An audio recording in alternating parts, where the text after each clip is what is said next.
Olá, leitores e seguidores do Hoje Paraná. No HojeCast dessa semana, eu e o Fernando recebemos o inquieto Leandro Knofels e o empresário Alessandro Oliveira. Bem-vindos. Olha, na conta desses dois tem Festival de Teatro, Way Beer, o Quintal do Monge e Risorama e mais um monte de coisa aí que eles vão contar para nós. Como é que vocês arrumam tempo para inventar tanta coisa? Quem vai começar? O Leandro, desde cedo começa. O Alessandro, eu não sei. Eu acho que primeiro, obrigado pelo espaço e pela chance de falar. Eu acho que o tempo veio da inquietação mesmo, né? A gente vai fazendo uma coisa, depois outra. O Alessandro é super inquieto em relação ao saber, ao buscar, tanto o processo, o design, a novas técnicas, equipamentos, formas de fazer, processo já falei. Então, eu acho que quanto mais inquieto você é, mais tempo você arranja para ir atrás do que fazer. Do que fazer, das ideias e das soluções. Alessandro, a cerveja artesanal caiu no gosto do paranense. Hoje, dificilmente alguém não consome uma cerveja da linha de cervejarias do Paraná. Mas como é que surgiu essa ideia? Porque a Way é uma pioneira. Uhum. Foi talvez uma das primeiras, se não a primeira que surgiu há anos atrás. Então, onde vem essa ideia? Então, também queria agradecer aqui, né, o convite e poder estar falando aqui. A ideia, eu acho que surgiu, bom, eu tinha o hobby de fazer cerveja em casa, né? Esse é um hobby possível, né? É possível você conseguir fazer cerveja em casa com os ingredientes certos e a cerveja fica muito boa. E esse hobby acabou, de certa forma, ali me levando para montar um negócio, né? Junto com alguns amigos. E eu acho que esse foi um momento onde o Brasil estava passando por uma sofisticação, eu acho que de uma série de produtos, né, de consumo. Então, acho que começou com o vinho lá atrás e a cerveja, como o brasileiro ele é um apaixonado por cerveja, né, o terceiro maior mercado do mundo. Então, não demorou para também a cerveja entrar nessa onda de sofisticação, as pessoas entenderem que existia alguma coisa melhor, né, do que eles podiam consumir até então. E a gente entrou bem, acho que sim, na hora certa, né? Então, a gente começou com essa ideia de realmente fazer um produto de melhor qualidade. Então, com esse selo de artesanal, né? Que a gente estava comentando aqui há pouco, assim, né? Então, e aí, eu acho que quando você começa um negócio por hobby, né? Você realmente gosta muito, então você acaba arranjando tempo, né? Então, no teu tempo livre, você está estudando, você está cada vez mais desenvolvendo o produto que você, na verdade, gosta, né? Você gosta e eu sempre gostei de consumir, enfim. E não deve ser fácil, porque ainda hoje é difícil você ter os ingredientes aqui no estado. Deve ser uma experiência difícil de montar, porque chega muito caro, inclusive. Sim, chegam muito caros os insumos, né? Isso é verdade. Do negócio de cerveja. E por outro lado, assim, eu sempre falo que foi uma das coisas que me levou assim, a esse hobby, né? Eu acho assim, a cerveja, você tem basicamente 4 ingredientes, né? Porque o quarto é a água, que é um ingrediente, né, relativamente fácil, mas assim, os outros ingredientes principais, a logística deles é muito simples, né? Então o malte, o lúpulo, você consegue ter um lúpulo e um malte de qualidade aqui, né? Produzidos no Brasil já? Hoje já tem produzido no Brasil, mas mesmo que você, dependendo do estilo da cerveja, você precise de um específico, né? Sendo produzido em qualquer parte do mundo, a logística é muito simples, né? Então isso foi uma coisa que sempre me chamou a atenção desde o começo, né? Eu não poderia montar uma vinícola aqui e importar uva da Itália ou da França, não chegaria, né, de uma forma adequada aqui para poder produzir. Mas a cerveja, ela é simples. Porém, como você falou, realmente o preço acaba ficando um pouco mais caro e isso diminui um pouco o volume, né, da venda aqui do produto, diferente de cervejarias artesanais, por exemplo, nos Estados Unidos, onde você tem ali aqueles ingredientes ali na porta da cervejaria, né? Então, mas a logística ela é relativamente simples desses insumos. E o que eu sempre digo, né? Eu gosto da cerveja artesanal. Aliás, cerramos no dia. A gente tinha que gravar isso aqui numa sexta-feira, no final de tarde, com 4 whey's aqui. Sim. Mas Ou lá da fábrica. Ou lá na fábrica, melhor exatamente. ainda. Aí a gente tem que ver com a Lana como é que ela faz. Mas eu gosto da cerveja artesanal. Em casa eu tenho muita cerveja artesanal, né? Acho que o preço que se paga é justo, porque a gente conhece a dificuldade de fabricar, né? Agora, a diferença, né, do gosto, do sabor de uma cerveja artesanal para cervejas que eu gosto de chamar de comerciais é muito grande. Eu não sei como é que quem toma uma e toma outra não fica tomando só artesanal. É um caminho sem volta, né? Uma vez que você começou, é um direito adquirido, assim. Mas em qualquer bebida, né, Leandro? Qualquer coisa da vida, né? Tudo. Como chocolate. Não tem marcha ré, o vinho, exatamente. Mas isso que o Alessandro falou, só complementando, é importante dizer, né? Porque a gente está falando, né, Fernando, o que é uma cerveja artesanal? O processo do Alessandro, é um mestre, além de ser sócio da cervejaria, ele é um mestre cervejeiro, então ele cuida tanto das receitas quanto da produção no dia a dia. Nenhuma cerveja sai de lá sem o Alessandro experimentar, né, o lote. E essa cerveja, ela não tem nenhum ingrediente, não tem nenhum adjuvante, nenhum ingrediente químico. Então isso faz dela cerveja artesanal, independente do volume. A gente não acelera o processo de fermentação, a gente não espessa a espuma com produtos químicos, que mais pode ser feito. A gente não coloca conservantes. Aí você fala melhor, né? Eu acho que essa é a grande definição do artesanal, né, para cerveja. Então, assim, hoje em dia, para o brasileiro, para a maior parte dos brasileiros, o artesanal é aquela definição, né? É aquela senhora que faz uma bolachinha no fogão da casa dela e vai vender na feirinha de domingo, né? Só que isso no Brasil é proibido, né? Você não pode vender um alimento sem você ter um registro do Ministério da Agricultura. E a partir do momento que você começa a encarar dessa forma, o artesanal parece que ele não existe, né, aqui no Brasil. Mas a verdade é assim, eu costumo fazer um paralelo assim da cerveja com a comida para ser mais fácil de entender. Então, assim, eu sempre falo o seguinte: se você for numa pizzaria e de repente tem uma pessoa ali que estudou muito sobre como fazer pizza, então ele compra as farinhas importadas, ele faz a fermentação do jeito certo, e aí ele coloca uns ingredientes de melhor qualidade, e ele faz aquela pizza e você prova, e ela é muito boa.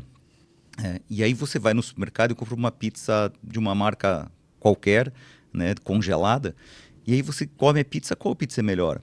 Lógico que foi a pizza que foi feita pelo pizzaiolo. Mas qual é mais difícil de fazer? É aquela pizza congelada, porque você ali tem uma série de ingredientes congelados que tem uma validade de 1 ano, e quando você esquenta aquilo ali, minimamente tem gosto de pizza. E ali você precisa de muita tecnologia. Então, assim, a gente já foi convidado para participar de vários eventos onde estavam assim, os melhores cervejeiros do mundo. E, assim, nenhum desses cervejeiros eram engenheiros químicos ou tinham algum tipo de formação, porque eles não precisam, né? Eu acho assim que os melhores cervejeiros do mundo, é da mesma forma que você chegar e for ver uma lista dos 50 melhores restaurantes do mundo, você não tem nenhum chefe de cozinha ali que é engenheiro químico. Ele não precisa ser, claro, né? Ele precisa conhecer muito, obviamente, de todos os processos, todos os ingredientes, tem que ser muito criativo, né? Eu acho que assim, a parte criativa é o mais importante, e para a cerveja é a mesma coisa, né? Então aí, tudo bem, você faz equipamentos grandes, você tem registro do Ministério da Agricultura, mas você tem essa cabeça, essa mentalidade, né? E isso é completamente diferente. Então, deixa eu partir para uma outra curiosidade agora, a questão do controle de qualidade. Né? Eu sou bebedor de cerveja também. Mas eu não vou fazer comercial de marca nenhuma. Mas das marcas comerciais eu tinha o hábito de beber sempre a mesma. Okay. E curiosamente, de uns 6 ou 7 meses para cá, eu percebo nitidamente que o paladar já não é mais o mesmo. Né? Alguém teria me informado que a companhia, que é uma das gigantes, teria mexido na fórmula. Como é que funciona isso? Isso aí, na verdade, assim, eu acho que a maior parte das pessoas imagina que existe uma fórmula centenária que nunca foi mexida, né? E isso é engraçado porque, assim, primeiro que, por uma série de razões isso não é verdade, mas, assim, a gente, da mesma forma que o vinho, você tem uma safra, né? Porque, assim, e de uva e cada ano é diferente. A cerveja ela é feita com 2 ingredientes da cerveja, eles também têm safra, né? Tanto a cevada ela é plantada uma vez por ano, quanto o lúpulo é plantado uma vez por ano. Então todo ano muda, E a partir do momento que muda, o cervejeiro, o que ele tem que fazer? Para ele tentar deixar essa cerveja igual à do ano anterior, normalmente você tem que fazer ajustes, né? Principalmente no lúpulo. Então, só que fora isso, todo ano, principalmente para as grandes cervejarias, todo ano inventam-se novos processos, novas formas de fazer cerveja, visando o quê? A rentabilidade. Então, assim, se você pegar e for ver a cada, sei lá, 5 anos, muda muito a forma de fazer cerveja. Porque, e hoje em dia, dentro desses grandes grupos, não existe um cervejeiro como a gente imagina, né? Que fica desenvolvendo uma receita e fala assim, né, eu achei alguma coisa melhor, eu estou visando melhorar aquele determinado produto.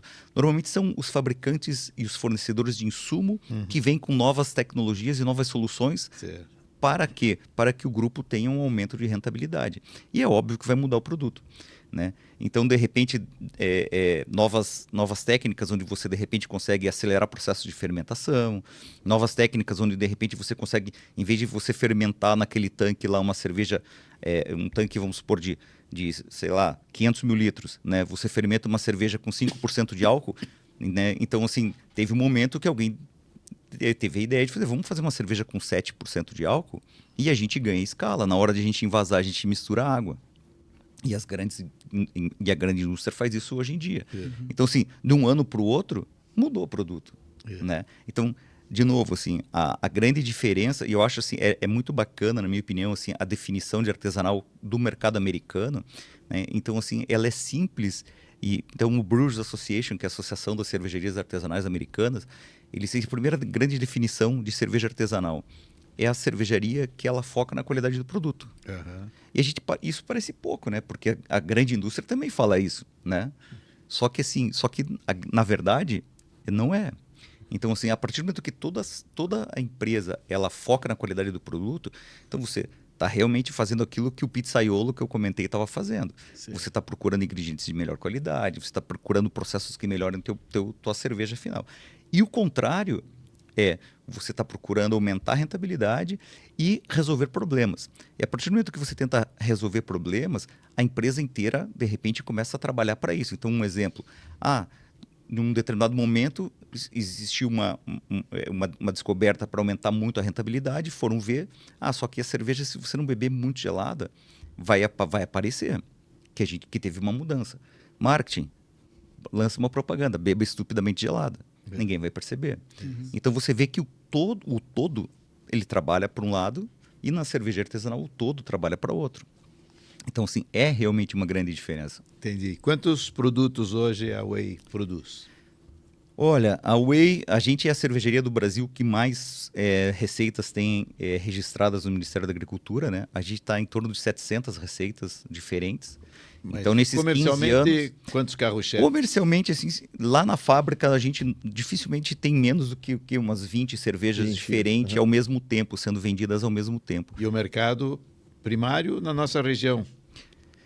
Sim, mas a maior parte do nosso mercado fica aqui, né, na região de Curitiba, né, principalmente com chopp. A gente trabalha basicamente com 2 tipos de produto. A gente chama no Brasil de chopp, a cerveja que ela é servida no barril, né? Certo. E a cerveja engarrafada a gente trabalha no Brasil inteiro através de um distribuidor hoje que é Porto a Porto. Certo. E como é que é a performance fora aqui do Paraná? Então, como a gente já está trabalhando há 15 anos, né? Então a gente tem uma história bastante grande, né? A gente começou lá atrás, existiam muito poucas cervejarias, e a venda de cerveja artesanal é muito pulverizada, né? Então a gente sempre teve presente no Brasil inteiro, né? Então, assim, e o mercado mudou muito, teve várias mudanças, enfim. Mas é bem bacana. A gente é conhecido. Eu acho muito legal quando eu viajo, né? E aí a gente conversa, fala, diz, pô, claro que eu conheço. Nossa, 10 anos atrás eu tomava cerveja no tal lugar. Então, assim, acho que a gente conseguiu um reconhecimento bacana fora daqui. A gente também, durante alguns anos, a gente exportou para os Estados Unidos. Chegamos a vender em 10 estados lá nos Estados Unidos, né? Cervejas feitas com insumos brasileiros, né? Basicamente maturados em madeiras brasileiras ou feitas com frutas brasileiras, as cervejas. Então a gente conseguiu aí um reconhecimento bacana, principalmente nesse nicho aí que gosta de cervejas mais exóticas, mais diferentes, né? Maurício, você tem alguma que deu errado, que você apostou, disse, pô, essa vai ser a cerveja, e na hora que você experimentou, você jogue fora? Sim, eu acho que mais do que o sabor ficar ruim é difícil, assim, sabe? Porque eu acho que com todo esse tempo aí de prática, assim, e quando a gente vai fazer uma coisa muito diferente, eu faço uma escala menor do laboratório, né? Até uma parte do processo que eu sei que vai ser seguro de produzir ou não. Mas já existiram, sim, assim, eu lembro que teve uma época que estava muito na moda fazer fusão de estilos de cerveja. E eu lembro que eu fiz uma cerveja que eu achei que, assim, ela tinha ficado excelente, que todo mundo ia adorar e ninguém gostou. Que foi uma cerveja que era uma fusão de um estilo belga com um estilo americano. E a gente chamou a cerveja de... eu não me lembro o nome que a gente deu assim, mas era uma Belgian IPA. E aí, assim, as pessoas que gostavam de cerveja belga, eles não gostaram porque ela era amarga. E quem gostava das cervejas amargas, eles não gostaram porque ela tinha um perfil de cerveja belga. E aí eu não conseguia agradar nenhum público, assim. E qual é a então, campeã? foi uma fusão que não deu certo. A campeã da Wave. Olha, eu acho que a cerveja, assim, que para mim, assim, a cerveja, acho que mais importante que a gente fez, assim, na nossa história toda foi a nossa Amburana, que foi a primeira cerveja produzida no Brasil, maturada em madeira, né? Foi bem difícil, a gente foi 2 anos e meio para conseguir registrar ela no Ministério da Agricultura. Maturada em Amburana. Isso, exatamente. Interessante. Então, assim, foi um momento onde, assim, isso foi quando a gente lançou, então, um pouco mais de 15 anos atrás, né? Então, foi um momento onde estava muito na moda fazer cerveja maturada em madeira no mundo, né? Entre as cervejarias artesanais. Só que todo mundo usava carvalho, seja americano, a maior parte carvalho americano e algumas com carvalho francês. E como a gente está no Brasil, eu falei, bom, a gente tem que usar uma madeira brasileira, né? Então, lá a gente eu comecei a estudar, na verdade, antes até de montar a cervejaria. E quando a gente lançou a cervejaria, eu desenvolvi a cerveja, fiz, só que eu não consegui registrar. E esses 2 anos e meio de espera de registro, eu levava ela para alguns festivais e servia cerveja, só não podia vender. E no primeiro festival que a gente participou, tinha um escritor americano que ele estava fazendo uma viagem para uma revista americana sobre os novos mercados de cerveja artesanal no mundo. E ele, nessa roda de viagem, ele veio para o Brasil, tomou essa cerveja e quando ele voltou, ele escreveu que a melhor cerveja que ele tinha tomado na viagem tinha sido essa. E eu comecei a receber um monte de e-mail de gente interessado, querendo comprar cerveja, né? E a gente não podia vender nem aqui. E aí, esse autor, que era o Stephen Bauman, ele foi contratado pela edição britânica do Atlas da Cerveja para escrever o Atlas da Cerveja. E ele mandou um e-mail para a gente, dizendo que a única cerveja do Brasil que ele ia colocar seria a nossa Amburana. E aí a gente criou um rótulo, a gente mandou para ele, saiu no Atlas da Cerveja e foi a edição que mais vendeu do Atlas da Cerveja. E foi traduzida, inclusive, para o japonês. Então, teve uma vez eu estava viajando num evento de cerveja e aí uma pessoa chegou para mim e falou assim, pô, você que é da Whey, eu traduzi o Atlas da Cerveja para a edição britânica, a cerveja para o Japão, né? E a cerveja que eu mais fiquei com vontade de tomar era a cerveja de vocês, né? Então, assim, isso foi muito bacana. É uma cerveja que tem muita história, né? E que aí agora esse ano ainda acabou me levando aqui para a Suécia para fazer uma cerveja para uma maltaria, então também com Amburana. Então é uma cerveja que eu acho que talvez seja a cerveja mais importante que a gente fez até hoje. Você falou 2 anos e meio para registrar. A burocracia incomoda, atrapalha, aliás, muito o desenvolvimento do negócio? Hoje em dia não mais, assim. No começo foi bem difícil porque era tudo novidade, né? Então, assim, a gente não... na verdade, assim, principalmente no Ministério da Agricultura, existia uma instrução normativa, né, que tinha lá 12 linhas que falava sobre a cerveja normal, né? Então, a Pilsen normal, que a gente conhece como Pilsen. Então, mas ela já foi revista, então hoje em dia a gente... mais tranquilo. Hoje é bem mais tranquilo. Leandro, você não tinha nem 18 anos quando inventou moda. Deixa eu fazer uma pergunta para ele. Aqui ainda? Na cerveja. Na cerveja? É uma curiosidade. Faça que eu já não, vou entrar. Eu vejo, vocês...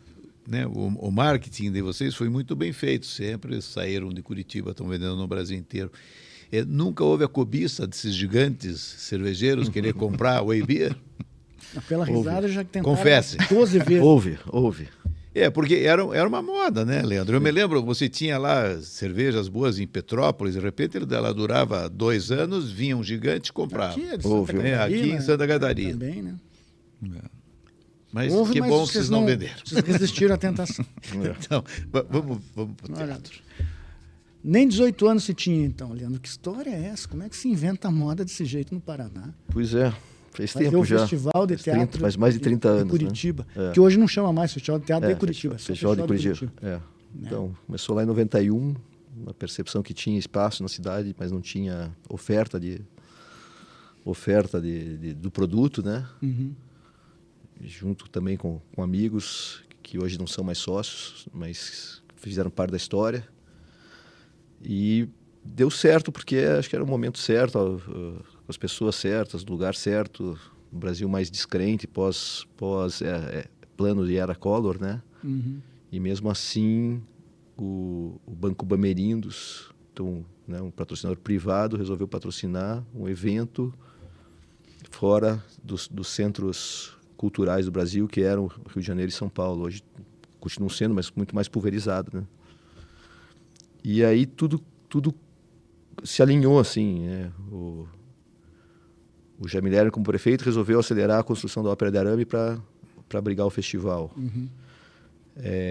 A gente conseguiu trazer os grandes nomes do teatro naquele ano 92 para cá, abrindo ainda com um espetáculo que tinha feito sucesso em Nova York e que tinha sido proibido em São Paulo por uma questão de pudor, né? As atrizes estavam nuas. Uhum. E o espetáculo só cabia no Teatro Municipal de São Paulo. E aí o Teatro da Ópera até hoje ele tem uma característica, ele tem elevadores por causa desse espetáculo, ele é mais largo do que o projeto original por causa desse espetáculo. A gente montou o palco por causa desse espetáculo e a gente conseguiu trazer ele para cá. O espetáculo tinha sido época da revista Veja também, ele tinha sido falado pela Veja como o melhor espetáculo do ano, etc., do Cacá Rossetti, Sonho de Verão. Então, aquela primeira edição, que era para ser uma coisa mais discreta, ela ganhou bastante projeção, muito mais do que a gente pudesse imaginar. E a primeira virou a segunda e aí foi. Estamos aí na 33ª. Você, como ex-secretário de Cultura, se fosse da tua época, teria abraçado essa ideia. Com certeza, só que eu vivi numa outra época, né? Miseravelmente, eu vivi numa época da burocracia estatal. Não tínhamos nenhuma lei de incentivo, não existia a lei Rouanet, mas mesmo assim nós fomos à luta. Eu me lembro que quando eu criei a Orquestra Sinfônica do Paraná, não tinha um centavo no orçamento do Estado para criar uma orquestra sinfônica. Mas nós tínhamos o mais importante, que era o capital humano. Uhum. Então, junto com a Eleni Betts, o Ivo Lessa, nós fomos à luta. E onde é que nós conseguimos? Nós conseguimos na iniciativa privada, porque nós não tínhamos dinheiro para comprar sequer o instrumento dos músicos.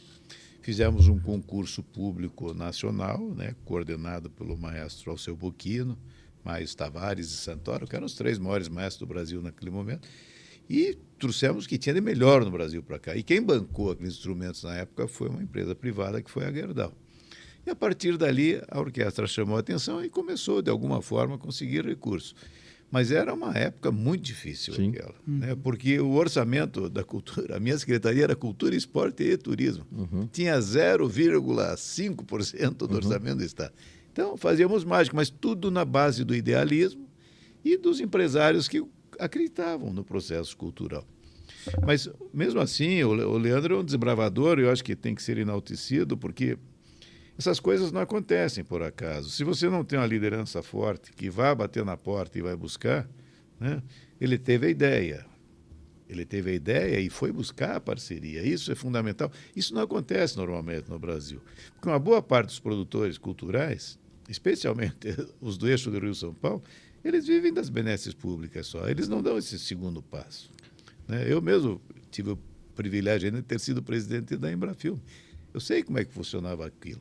Aquilo tinha sido virado num grande cabide de empregos que a gente conseguiu transformar aquilo investindo efetivamente em quem produzia e fazia cinema de qualidade no Brasil. E não aqueles 4 ou 5 cineastas cariocas que absorviam todo o orçamento. Né? Agora, eu acho que o Leandro tem mais que nos contar ainda, porque ele teve o apoio do Jaime na época, mas ele se viu abraçado em seguida também por outras empresas, não, Leandro? Sim. Então, o festival começou pré-Lei Rouanet também, né? Isso. Todos os patrocínios diretos. Exatamente. Hoje o mercado é completamente diferente. É um mercado com bastante recurso, bastante concorrência, mas com com a cultura do investimento, que ainda é público, né? Afinal de contas, é um dinheiro da renúncia fiscal que sai do imposto a ser recolhido, ou seja, para o empresário, ou ele deposita para o Tesouro, ou ele deposita para o projeto. Ele não tira o dinheiro do seu caixa diretamente, né? Mas ele destina. E a fama da Lei Rouanet fez com que cada vez mais empresas patrocinassem e mais projetos fossem aprovados, criando mais concorrência. Mas na época não existia Lei Rouanet, era só verbas diretas. E nosso primeiro patrocinador, na verdade, foi o Boticário, que era uma empresa muito menor do que é hoje. Então, a gente chegou lá e apresentou o projeto, ainda se falava com o dono, Miguel Crise, que trabalhava na empresa no dia a dia ainda. E ele falou, eu não sou uma empresa tão grande. Era tudo em dólar, 91, a gente falava em dólar. Me lembro que as refeições custavam 2, 3 e 4 dólares. E aí ele falou, eu tenho aqui 50 mil dólares, com 50 mil dólares vocês não fazem o evento, mas se vocês viabilizarem, podem voltar aqui que esse dinheiro eu garanto. Então ele não foi o primeiro a aportar, porque a gente não fazia, mas ele foi o primeiro a acreditar. Né? E um parênteses para o Miguel, né? Sempre foi uma pessoa que muito sempre simpática. Sim, que sempre acreditou em todas as iniciativas, cultural, ambiente, tudo, né? Então, sim, foi um trabalho de convencimento, né? Tanto do poder público, porque se construiu um teatro para fazer a primeira edição do evento. Imagina isso, né, Fernando? Hoje não se faz um teatro assim, né? Em outubro não tinha nada. Em março estava pronta a Ópera de Arame. Sem cobertura, sem fechamento, sem nada lateral. Ela era uma estrutura... Uma arena. Uma estrutura de arena, um anfiteatro aberto, né? E eu me lembro que a gente contratou uma lona transparente, porque no projeto original não era para ser coberto. A gente falou, e se chove? Não, se chove, as pessoas vão assistir com chuva. Ele falou, vai assistir com chuva. Curitiba. Não dá. Então a gente foi lá e contratou uma lona de circo, contratou os alpinistas para os riggers, né, para colocar aquela lona, fizemos um fechamento lateral. E a primeira sessão, o primeiro espetáculo que era Sonho do Mar de Verão, que era para ter 2 sessões, a gente fez 5 sessões. Maravilha. E por causa do tempo curitibano, na última sessão, o ator que fazia o Puck, que é um dos personagens, que é o narrador da história, não tinha nem mais voz, porque tomava friagem, corpo quente. O espetáculo se passa numa floresta, e ali tinha uma floresta, como era aberta, entrava borboleta, tinha a vegetação do próprio. Perfeito, né? Então isso fez com que gerasse interesse. No segundo ano, o Bamerinos voltou a patrocinar, e depois a gente teve patrocínio de outros bancos, e hoje a gente tem em média 80 empresas diferentes que patrocinam o festival, e como você falou, abriga outros eventos, não só o teatro, né? Há mais de 30 anos depois, Leandro, é mais fácil montar hoje o festival? É mais difícil? Está tudo equilibrado? Porque agora você tem uma experiência por trás. É como o Alessandro falou da cerveja, né? Afinal de contas, é o mesmo Deus, né? Ou é Baco, ou é Dionísio, é o Deus do teatro e o Deus do álcool. Então, a gente reza para o mesmo Deus aqui. A gente se ajoelha para o mesmo Deus. Mas é dinâmico, né? Tudo muda. Então, assim... Veja, na época sem nenhuma ideologia, pelo amor de Deus, né? Mas assim, na época do Jair Bolsonaro, eram aprovados entre 2 e 3 mil projetos por ano. Na época, agora, depois com esse novo governo, são aprovados mais de 16 mil projetos por ano. Acontece que o orçamento não muda. A renúncia fiscal é a mesma. Cerca de 2,5 bilhões de reais por ano. Então, você tinha 2 mil projetos concorrendo, agora você tem 16 mil projetos concorrendo. Essa ficou mais justa. Agora, para você aprovar um projeto, nessa época aprovado 2.500 projetos, era bem difícil. Então você tinha um gargalo na aprovação. Agora você tem uma abertura na aprovação, você tem uma dificuldade na concorrência. Só como exemplo assim, de coisas recentes que acontecem. Os espetáculos eles ficaram muito mais caros, porque com o advento das leis de incentivo, para o bem ou para o mal, e aí isso é uma discussão para um outro momento, o dinheiro da bilheteria ele deixou de ser tão importante. Os espetáculos têm se viabilizado através do patrocínio. E como eles são viabilizados através do patrocínio, o cachê não faz tanta diferença. Que nem a Gisele Bündchen, não levanta da cama por menos de 20 mil dólares. Então o espetáculo está lá, está pronto, está pago pelo patrocínio, para ele vir para um convite que antes você falava, tem aqui um... Porque lá atrás, quando eu comecei, os espetáculos viviam da bilheteria. Faziam 8 sessões semanais, 2 de terça a domingo, 2 do sábado, 2 no domingo, e viviam de permutas, viviam o produtor, né, que é essa figura tão conhecida, era a pessoa que arranjava as coisas. Então ele ia lá na loja de tinta, pedia um apoio de tinta, ia lá na loja de tecido, pegava um retalho, ia na serralheria, pegava um metal, ia na madeireira, pegava uma madeira, aí colocava tudo num barracão e perguntava lá para o diretor, na hora, falou, isso aqui, não, preciso só que uma tinta metálica, isso não precisa comprar. Maravilha. A polaridade mudou. Então hoje a pessoa faz um projeto, ele aprova numa lei de incentivo, aí ele traz um patrocínio. E aí o que o produtor faz? Ao invés ele não tem mais essa coisa de permutar, ele vai lá e compra tudo. Então hoje ele compra, antes ele pegava um retalho para fingir que era seda. Hoje ele compra a seda para retalhar, né? O que é uma distorção no modelo, mas é um modelo que vige. Então a gente tem que, né? Eu posso questionar, mas eu não posso negar que ele está aí, que ele existe, e não adianta eu dizer que ele não serve, porque é o que vige. Então ficou tudo muito mais caro. E os serviços todos ficaram mais caros, né? A refeição custava $4, hoje custa muito mais. O hotel custa muito mais. Hoje mesmo, estava lendo ali, a inflação foi de 0,9, né? Mas sempre o que impacta é o serviço. Né? Passagem aérea explode. Então, há pouco tempo, sei lá, 5, 6 anos, porque antes da pandemia, eu acho, trazer uma mala ficou tão caro quanto a passagem. Né? Isso não tinha. Só que o nosso limite para o projeto não aumenta. Você vai ter que fazer caber, desculpe, aquele dinheiro que você tinha para comprar passagem, mais a mala do cidadão. Então, assim, são situações que vêm acontecendo. Curitiba tem uma situação muito peculiar, porque apesar da super oferta cultural que veio crescendo nos últimos anos, né, os espaços são muito restritos. A gente tem poucas salas de apresentação em Curitiba. E isso é uma dificuldade também. A cidade ainda é conhecida, ainda tem a fama de ser um laboratório. Se não der certo aqui, rever. Acho que menos, mas ainda tem. Assim, Curitiba é uma praça muito respeitada. Recentemente, o Gregório do Vivier veio apresentar aqui o espetáculo que ele apresentou durante o festival. E no final ele falou isso, né? Que ele estreou em Curitiba, que é um dos públicos mais exigentes, que mais em todos os sentidos, né? Exigente no sentido de entrega do ator, exigente no sentido de compreensão do texto, e que ele fez questão de voltar porque ele tinha sido um grande sucesso e abarrotou 2 apresentações. Então eu acho que tem assim não só a fama, mas como a verdade da situação. Curitiba é um público que conhece. Hoje é o festival mais importante, né, do país, que nem o de Gramado para o cinema. Agora, hoje, você ainda tem que ir atrás das peças? As peças vêm... Não, eu recebo muita oferta de espetáculo. Mas, claro, sempre tem essa negociação, né? Porque, de novo, ali há agendas de televisão, Desculpa, gente. Desculpem. Voltou a cerveja.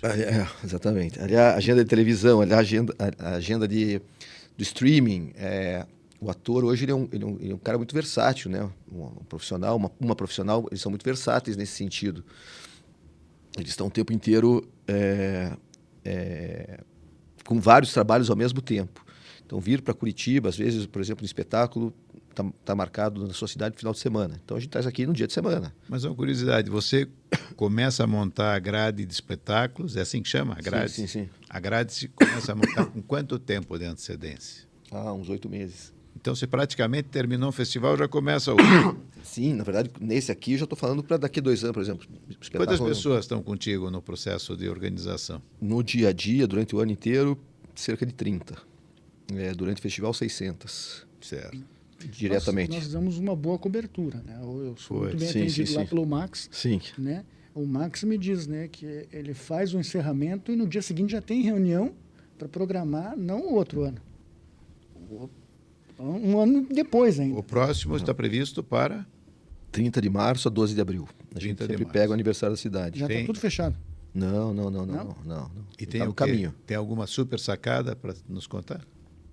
Eu acho que não ainda, Fernando, porque assim, o que a gente faz como a gente vive da lei de incentivo e o regime tributário no Brasil tem o ano fiscal fechando em dezembro, a gente sempre precisa garantir, e isso é um problema, com exceção da Petrobras, que é o nosso acordo trienal, os outros patrocínios são fechados anualmente. A gente tem essa questão, né? A gente tem que esperar até o final do ano para ver exatamente qual vai ser o tamanho que a gente vai poder fazer o festival, para finalizar as negociações. Então, fica muita gente programada E chega em janeiro, a gente está fechado. Então, assim, a gente tenta fazer uma abertura apoteótica, né? Mas a gente está sempre restrito ao recurso que a gente consegue levantar. Então, nesse momento, apesar de a gente já estar no dia aí em novembro, né? Ainda é muito precoce adiantar qualquer coisa, infelizmente. O festival, Brasil. Qual é a grana que movimenta na cidade o festival? A gente tem dois estudos, um feito pelo Sebrae e outro feito pelo Convention Bureau. A gente estima que entre 50 e 60 milhões de reais de impacto econômico. Isso em tributos, receita de hotelaria. Exatamente. O receptivo turístico. Exatamente. E o festival, de alguma forma, ele estimula o desenvolvimento de atores, de grupos teatrais aqui da nossa região? Bastante, né? Se a gente olhar aí nos últimos 30 anos, quantidade de profissionais em todas as áreas que se destacaram nacionalmente por essa troca, esse vínculo, é bem grande, assim, em comparação com outros centros, eu vou dizer que é maior. Gente que tinha um mercado regional e depois ganhou um mercado nacional. Uhum. Ana pode dizer aí, né, Ana? Né? Tem bastante gente cujo talento, né, é reconhecido pela possibilidade de troca que o festival traz aí com vários profissionais. Leandro, obrigado por ter vindo. Obrigado a você. Obrigado por ter sucesso. Obrigado. Né? Obrigado. O Fernando levantou uma questão interessante. Nós temos que cuidar do festival como se fosse um produto nosso. Ele movimenta a cidade, ele movimenta a economia da cidade, comércio, turismo. Não é só aquilo ali, vou assistir uma peça de teatro. Não, é coisa nossa. E o curitibano, o paranense é muito... Né, o autofagismo aqui é muito violento. A gente precisa parar com isso e cada vez estimular mais. A Way também. Enfim, obrigado por terem vindo. Vocês. Eu queria só dizer mais uma última coisa, que eu acho que essa conversa nossa com vocês hoje ela é muito importante no outro sentido também, André. Nós temos aqui 2 empreendedores que acreditaram nos seus projetos e deu certo. Eu acho que o exemplo deles é muito importante para as pessoas que nos veem, nos ouvem, que é possível chegar onde você quer. A hora que você dedica, né, você bota trabalho, energia e acredita naquelas coisas que você acha que pode realizar, tem que ir em frente, porque você imagina o Leandro, com as idades que eles tinham, na hora que eles fizeram a partir, né, de um gosto pessoal para desenvolver a atividade, eles foram buscar setor a unha e está aí. Né? São 2 resultados de grande sucesso. Então, né, empreender é possível, né, mas com determinação a gente vai aonde a gente quer chegar. Legal, obrigado, gente. Obrigado pelo espaço, pelas palavras aí, Fernando. Obrigado, André. Alessandro, obrigado.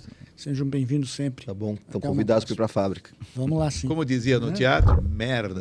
Vocês. Obrigado.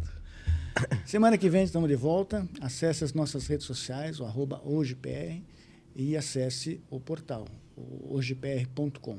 Dê uma olhadinha lá, inclusive, na nossa edição impressa, que ficou aqui visível para você. Dá uma olhadinha direto lá, ok? Um abraço e até semana que vem.